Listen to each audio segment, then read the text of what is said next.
இந்த வீடியோவில் வந்து நம்ம திருக்குறள் பிவைக்கு 2020 26 வரைக்கும் கேட்ட திருக்குறள் பிவைக்கு தான் பார்க்க போகிறோம். சமய நடுநிலை பண்பு கொண்டது திருக்குறள் என்பார் இக்கூற்றுக்கு காரணம் என்ன அப்படின்னு கேட்குறாங்க. எல்லா சமயத்துக்கும் இது எம்நூல் என்று கூறும் சிறப்பு பெற்றதால். அப்போ இதுவும் கரெக்டு தான். என்னது எல்லா சமயத்தவரும் என்னது இது என்னோட நூல் அப்படிங்கிற சொல்கிற சிறப்பு பெற்றிருக்கு. அப்போது இந்த நூல் வந்து என்னது அனைவருக்கும் சமமான பொதுவான கருத்துக்களை எடுத்துக்கூறனால எல்லாருக்கும் இது எம் நூல் அப்படிங்கிற சொல்றாங்க. கடவுள் உண்டு என்பவர் மட்டுமின்றி இல்லை என்பவருக்கும் உவந்து ஏற்கும் சிறப்பு பெற்றதால். இப்ப இதுவும் கடவுள் இருக்கு இல்லை அப்படிங்கிறதெல்லாம் இல்லை, பொதுவான கருத்துக்களை சொல்றதுனால அந்த மாதிரியான சிறப்பு பெற்றிருக்கு. இனம், சாதி, சமயம், வகுப்பு எல்லாவற்றுக்கும் அப்பாற்பட்டதால். இதுல வந்து இனமோ சாதியோ இதை பத்தியும் மென்ஷன் பண்ணல. எல்லாத்துக்கும் அப்பாற்பட்ட புதுநெறிய விளக்கும் ஒரு இதுதான் என்னது திருக்குறள் நூல் தான் திருக்குறள். மனித இனத்திற்கு பொதுவான ஒழுக்கமும் அறிவும் அறிவுறுத்தப்படுவதால் இது எல்லாமே சமய நடுநிலை பண்பு கொண்டது அப்படின்னு சொல்ற திருக்குறள் சொல்றோம். ஏன்னா எல்லாமே என்னது சரிதான், எல்லாமே இருக்கிறதுனால அது ஒரு சமய நடுநிலை பண்பு கொண்டது அப்படின்னு சொல்றோம். அடுத்து பின்வருவனவற்றுள் திருக்குறளில் இடம் பெறாதது எது அப்படின்னு கேட்குறாங்க. தமிழ் அப்படிங்கிற சொல் வந்து இது வரைக்கும் திருக்குறள் என்னது இடம் பெறவே இல்லையா. கல்லுண்ணாமை, வறுமை, ஊழ் இதெல்லாம் திருக்குறள்ல இருக்கு. தமிழ் அப்படிங்கிற சொல் வந்து திருக்குறள்ல இடம்பெறவே இல்லை. அடுத்து திருக்குறள் உரையாசிரியர்களுள் முதலாமவர் யார்? முதலாமவர் யாருன்னா மணக்குடவர் தான். என்னது ஃபர்ஸ்ட் இதுக்கு வந்து உரை எழுதியிருப்பாரு. பரிமேலழகர் உரை வந்து சிறந்த உரை அப்படின்னு சொல்லுவாங்க. சிறந்த உரை பரிமேலழகர் உரை. முதல் உரையாசிரியர்கள் முதலாமவர் யாருன்னா மணக்குடவர். அடுத்து குறள் குறித்த சிறந்த விளக்க உரையினை உருவாக்கியவர் யார் அப்படின்னா பரிமேலழகர். அவர் தான் அது சிறந்த உரை அப்படின்னா பரிமேலழகர் தான். சுக்கிரநீதி, மனுநூல் முதலியவற்றின் வழிநூல் திருக்குறள் என்பாரின் கூற்றை மறுத்து திருக்குறள் முதல் நூலே அப்படின்னு சொன்னவர் யாரு? திருக்குறள் தான் முதல் நூல், சுக்கிரநீதி மனுநூல் அதோட வழிநூல் தான் திருக்குறள் அப்படின்னு சொன்னதை மறுத்து திருக்குறள் தான் முதல் நூல் அப்படின்னு சொன்னவர் யாருன்னா நக்கீரனார்.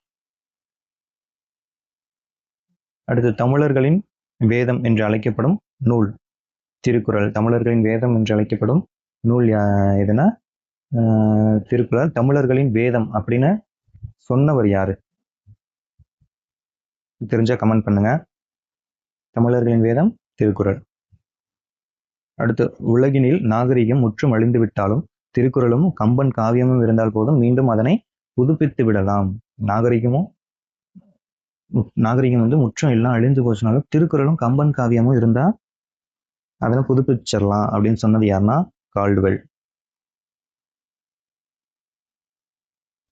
தமிழுக்கு கதி அப்படின்னு அழைக்கப்படுவர் இருவர் யாருன்னா கம்பரும் திருவள்ளுவரும்.